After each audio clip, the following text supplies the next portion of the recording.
Assalamualaikum warahmatullahi wabarakatuh, teman dan sahabat semua. Sehat-sehat kan? Dan bagaimana puasanya? Mudah-mudahan masih lancar ya. Sekarang kita sudah hampir akhir di puasa ketiga. Dan mudah-mudahan Allah tetap memberi semangat pada kita semua sampai di akhir Ramadan nanti. Baik teman-teman semua, di Sirah Nabawiyah kali ini saya akan bacakan bagian kedua dari buku ini. Judul bagian kedua ini adalah Sejak Kelahiran Hingga Kenabian. Dan judul pertama itu tentang nasab, kelahiran, dan penyusuan Nabi Shallallahu Alaihi Wasallam. Dan saya akan mulai membacanya dari halaman 29. Selamat menyimak. Nasab, kelahiran, dan penyusuan Nabi Shallallahu Alaihi Wasallam. Nasabnya ialah Muhammad bin Abdullah bin Abdul Muttalib. Nama asli beliau adalah Syaibatul Hamd bin Hisham bin Abdi Manaf, dan Abdi Manaf ini nama aslinya adalah Al-Mughirah bin Kusai, namanya Zaid bin Kilab bin Murrah bin Ka'ab bin Lu'ay bin Ghalib bin Fihr bin Malik bin An-Nadar bin Kinanah bin Khuzaimah bin Mudrikah bin Ilyas bin Mudar bin Nazar bin Mu'iddu bin Adnan. Itulah batas nasab Rasulullah yang telah disepakati. Selebihnya dari yang telah disebutkan masih diperselisihkan. Tetapi hal yang sudah tidak diperselisihkan lagi ialah bahwa Adnan termasuk anak Ismail, Nabi Allah bin Ibrahim, kekasih Allah. Dan bahwa Allah telah memilih Nabi SAW dari kabilah yang paling bersih, keturunan yang paling suci dan utama. Tak sedikit pun dari karat-karat jahiliyah menyusup ke dalam nasabnya. Muslim meriwayatkan dengan sanadnya dari Rasulullah SAW, beliau bersabda, sesungguhnya Allah telah memilih Kinanah dari anak Ismail dan memilih Quraisy dari Kinanah, kemudian memilih Hashim dari Quraisy dan memilihku dari Bani Hashim. Nabi Muhammad SAW dilahirkan pada tahun gajah, yakni tahun di mana Abraham al-Ashram berusaha menyerang Makkah dengan menghancurkan Ka'bah. Lalu Allah menggagalkannya dengan mukjizat yang mengagumkan, sebagaimana diceritakan di dalam Al-Quran. Menurut riwayat yang paling kuat, jatuh pada Senin malam 12 Rabiul Awal. Ia dilahirkan dalam keadaan yatim. Bapaknya Abdullah meninggal ketika ibunya mengandungnya 2 bulan.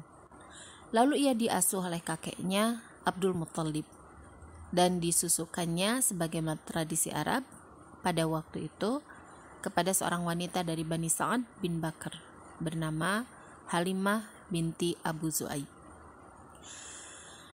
Para perawi sirah telah sepakat bahwa pedalaman Bani Sa'ad pada waktu itu sedang mengalami musim kemarau yang menyebabkan keringnya ladang peternakan dan pertanian. Tidak lama setelah Muhammad SAW berada di rumah Halimah, tinggal di kamarnya dan menyusui darinya, menghijaulah kembali tanaman-tanaman di sekitar rumahnya, sehingga kambing-kambingnya pulang kandang dengan perut kenyang dan syarat air susu.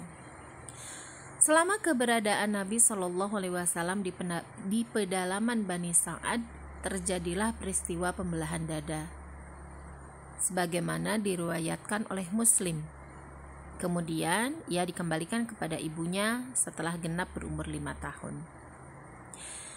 Ketika sudah berumur 6 tahun, ibunya Aminah meninggal dunia. Kemudian berada dalam asuhan kakeknya Abdul Muttalib.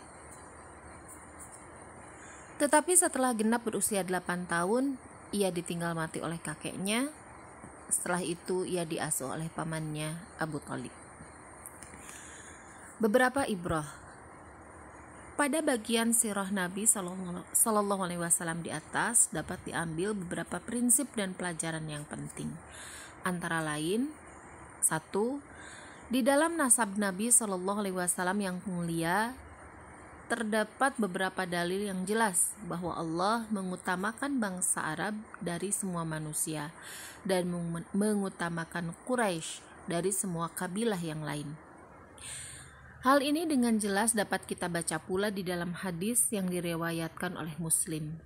Juga terdapat hadis-hadis lain yang semakna. Di antaranya hadis yang diriwayatkan oleh Tirmizi, bahwa Nabi SAW pernah berdiri di atas mimbar kemudian bersabda, "Siapakah aku?" Para sahabat menjawab, "Engkau adalah Rasulullah. Semoga keselamatan atasmu." Nabi SAW bersabda, "Aku adalah Muhammad bin Abdul Muttalib. Sesungguhnya Allah menciptakan makhluk, manusia.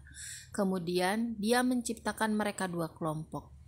Lalu menjadikan aku di dalam kelompok yang terbaik. Kemudian Dia menjadikan mereka beberapa kabilah dan menjadikan aku di dalam kabilah yang terbaik. Kemudian Dia menjadikan mereka beberapa rumah dan menjadikan aku di dalam rumah yang terbaik dan paling baik jiwanya." Hadis riwayat At-Tirmizi dalam Kitabul Manaqib. Ketahuilah bahwa di antara konsekuensi mencintai Rasulullah SAW ialah mencintai kaum dan kabilah di mana Rasulullah SAW lahir. Bukan dari segi individu dan jenis, tetapi dari segi hakikat semata. Ini karena hakikat Arab Quraisy telah mendapatkan kehormatan dengan bernasabnya Rasulullah SAW kepada kabilah tersebut. Hal ini tidaklah bertentangan dengan adanya orang-orang Arab atau Quraisy yang menyimpang dari jalan Allah dan merosot tingkat kehormatan Islamnya. Karena penyimpangan atau kemerosotan ini secara otomatis akan memutuskan dan menghapuskan kaitan nisbat antara mereka dan Rasulullah SAW. Kemudian pelajaran yang kedua, bukan suatu kebetulan jika Rasulullah SAW dilahirkan dalam keadaan yatim. Kemudian tidak lama kehilangan kakeknya juga, sehingga pertumbuhan pertama kehidupannya jauh dari asuhan bapak dan tidak mendapat kasih sayang dari ibunya. Allah telah memilihkan pertumbuhan ini untuk nabinya karena beberapa hikmah.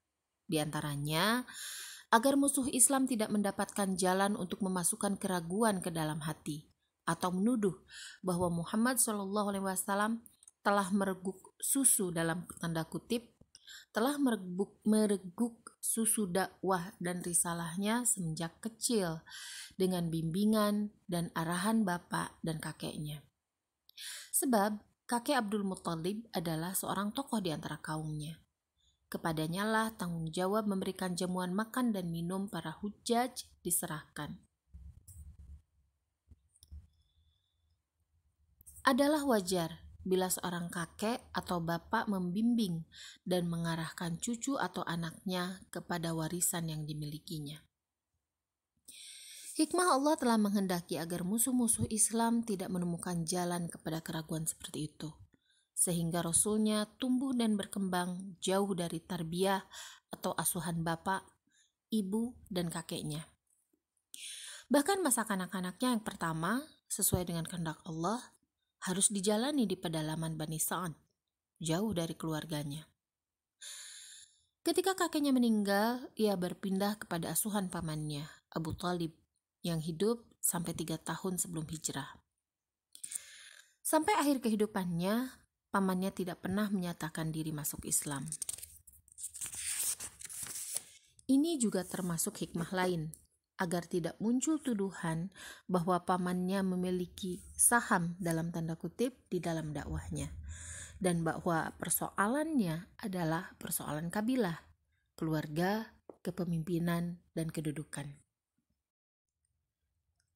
Demikianlah hikmah Allah menghendaki agar Rasulnya tumbuh sebagai yatim, dipelihara oleh inayah Allah semata, jauh dari tangan-tangan yang memanjakannya dan harta yang akan membuatnya hidup dalam kemegahan, agar jiwanya tidak cenderung kepada kemewahan dan kedudukan. Bahkan agar tidak terpengaruh oleh arti kepemimpinan dan ketokohan yang mengitarinya, sehingga orang-orang akan mencampur adukan kesucian nubuwah dengan kemegahan dunia, dan agar orang-orang tidak menuduhnya telah mendakwahkan nubuwah demi mencapai kemegahan dunia. 3. Para perawi sirah nabawiyah telah sepakat bahwa ladang-ladang Halimah As-Sa'diyah kembali menghijau setelah sebelumnya mengalami kekeringan. Bahkan kantong susu untanya yang sudah tua dan telah berhenti meneteskan air susu kembali memproduksi air susu lagi. Kejadian ini menunjukkan ketinggian derajat dan martabat Rasulullah SAW di sisi Allah. Bahkan semenjak kecilnya, di antara bentuk kemuliaan Allah kepadanya yang paling menonjol adalah pemuliaan Allah kepada rumah Halimah As-Sa'diyah lantaran keberadaannya dan penyusuannya di rumah itu. Hal ini tidak aneh, sebab syariat Islam juga mengajarkan kepada kita agar pada waktu terjadi kemarau, meminta hujan kepada Allah dengan perantara orang-orang yang soleh dan keluarga rumah Rasulullah SAW, karena mengharapkan terkabulnya doa kita. Kehadiran dan keberadaan Rasulullah di tempat ini menjadi sebab utama bagi datangnya barokah dan pemuliaan ilahi. Ini karena Rasulullah SAW merupakan rahmat bagi manusia, sebagaimana ditegaskan Allah dalam firman-Nya, dan kami tidak mengutus kamu kecuali sebagai rahmat bagi segenap alam. Yang keempat, peristiwa pembelahan dada yang dialami Rasulullah SAW ketika berada di pedalaman Bani Sa'ad dianggap sebagai salah satu pertanda kenabian dan isyarat pemilihan Allah kepadanya untuk suatu perkara besar dan mulia. Peristiwa ini telah diriwayatkan dengan beberapa riwayat yang sahih dan dari banyak sahabat, dikeluarkan oleh Muslim, bahwa Rasulullah SAW didatangi oleh Jibril ketika beliau sedang bermain-main dengan anak-anak sebayanya. Kemudian Jibril mengambilnya dan menelentangkannya. Lalu Jibril membelah hati atau dadanya dan mengeluarkannya. Kemudian Jibril mengeluarkan suatu gumpalan atau alaqah darinya. Lantas berkata, "Ini adalah bagian setan yang ada padamu." Kemudian Jibril mencuci dengan bejana dari emas dengan air Zam-Zam, lalu mengembalikannya ke tempat semula. Melihat peristiwa ini, anak-anak yang sedang bermain dengannya lari menuju ibu susunya seraya berkata, "Muhammad telah dibunuh." Maka mereka mendatanginya dengan penuh cemas. Tujuan peristiwa ini, wallahu alam, bukan untuk mencabut kelenjar kejahatan di dalam jasad Rasulullah SAW. Sebab, jika kejahatan itu sumbernya terletak pada kelenjar yang ada di dalam jasad atau pada gumpalan yang ada pada salah satu bagian, niscaya orang jahat bisa menjadi baik bila melakukan operasi bedah. Tetapi nampaknya tujuan peristiwa tersebut adalah sebagai pengumuman terhadap suatu perkara Rasulullah SAW. Persiapkan untuk mendapatkan pemeliharaan atau ismah dan wahyu semenjak kecilnya dengan sarana-sarana material. Ini agar manusia lebih mudah mengimani Rasulullah SAW dan membenarkan risalahnya. Dengan demikian, peristiwa tersebut merupakan dalam tanda kutip operasi pembersihan spiritual, tetapi melalui proses fisik empirik sebagai pengumuman ilahi kepada manusia. Apapun hikmah peristiwa tersebut, kita tidak boleh, karena kesohihannya riwayatnya, berusaha mencari jalan keluar untuk mengeluarkan hadis tersebut dari makna hakiki dan lahiriah dengan takwil-takwil yang jauh dan dibuat-buat. Hanya orang yang lemah iman yang akan melakukannya. Kita harus mengetahui bahwa kriteria penerimaan kita terhadap suatu kabar atau hadis adalah kebenaran dan kesohihan riwayatnya. Bila telah terbukti kesohihannya, maka tidak ada pilihan lain kecuali harus menerimanya dengan jelas secara bulat. Selanjutnya, kriteria kita untuk memahaminya ialah penunjukan bahasa dan hukumnya. Dalam pada itu, asal setiap perkataan adalah hakikat.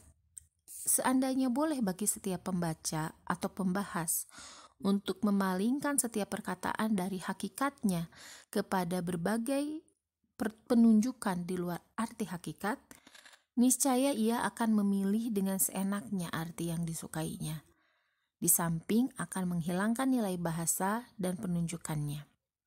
Akibatnya, terjadilah berbagai pemahaman yang membingungkan orang. Kemudian, mengapa kita harus mencari takwil dan berusaha mengingkari hakikat? Sesungguhnya sikap ini hanya akan dilakukan oleh orang yang imannya kepada Allah dan keyakinannya kepada kenabian Muhammad SAW sangat lemah. Jika tidak, betapa mudahnya meyakini setiap riwayat yang sahih, baik diketahui hikmahnya ataupun tidak.